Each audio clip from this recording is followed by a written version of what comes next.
আজ শুক্রবার অমাবস্যা আছে, মন্দিরে মায়ের পুজো হবে, তার জন্য ভোগ রান্না হচ্ছে। এখানে অপর্ণা ভোগ রান্না করছে। কি কি রান্না হচ্ছে ভোগে? ফুলকপির তরকারি আর খিচুড়ি।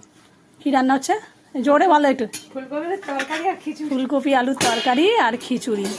এই যে এখানে হয়েছে খিচুড়ি, আর ওখানে হচ্ছে এই যে একটু দেখিয়ে দাও একটু ঠাকুরের ভোগ। এই যে ফুলকপি আলুর তরকারি, এটা হলো মায়ের ভোগ। আজকে সন্ধেবেলা পুজো হবে মন্দিরে অমাবস্যার জন্য, আর এই ভোগগুলোই মাকে দেওয়া হবে।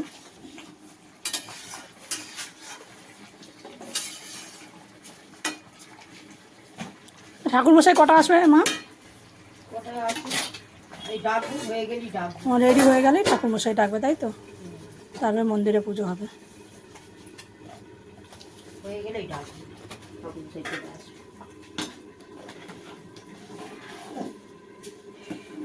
বলবি চিনি দিবি।